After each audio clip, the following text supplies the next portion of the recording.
banks create money out of thin air. Money is just an illusion. So the example is, let's just say you're a depositor and you put $1 million into a bank, okay? And the way the bank makes money is by lending to entrepreneurs, right? So you then, as a bank, you give $1 million a loan to a restaurant entrepreneur. And this is how banks work. And you think that, okay, well, if the depositor put $1 million in the bank then loans it to the restaurant entrepreneur, then in theory, the bank should have zero in the bank, right? No, the bank now has $2 million. The banks are allowed, according to accounting, they're allowed to create money every time they issue a loan. So not only they keep that $1 million from the depositor, but they also are able to print $1 million to give to the restaurant entrepreneur. Do you guys want to know why this is the case? Okay, I'll tell you anyway, okay? So before, what were banks? Banks were just merchants, okay?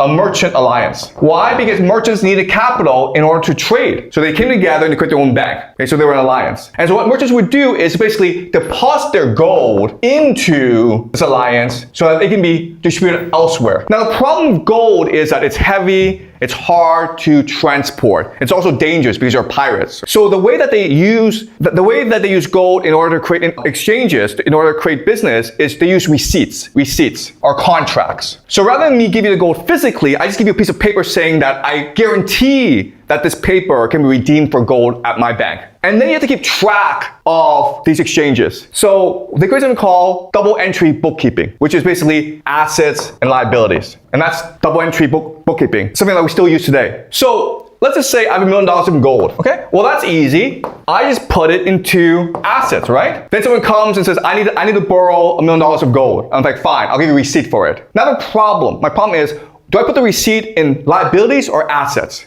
Assets, of course, right? And that's how the system works. And so it's a system we still use today. That's why banks are allowed to create money out of thin air, because of double entry bookkeeping. It's not that hard, okay? I have gold. I put the gold into the bank. People come to borrow the gold, right? Then I give a paper saying this is gold. Basically, it's money, okay? Is this money a debt or a liability? It doesn't make sense. It doesn't make sense as a liability, because I don't owe that thing. And the fact that I can use this money in order to create more money means it's an asset. All right, so now this becomes the basis of the global banking system. All right, so let me show you how. So what happens is this. You have these banks in America, in the world. They're private banks. They're run by private people who put all their money in the banks, okay? You have the US government. You have the government, okay. The US government does not have any money. The US government wants to borrow money. The question then is like, how do you borrow money? If you borrow money from these banks individually, that's too hard, okay? So what happens is this. What happens is, 1913, the banks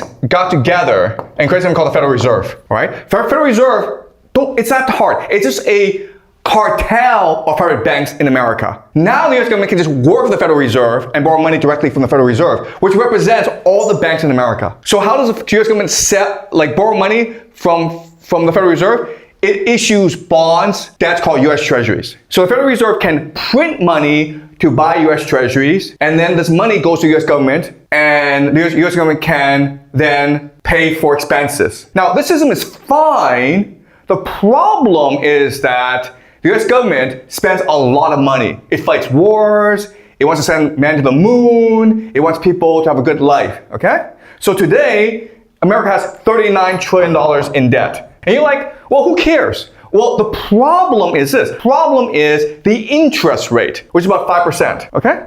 Because in order to get the Federal Reserve, these private banks, to lend you the money, you have to give them an interest rate. Otherwise, why would they lend you the money, right?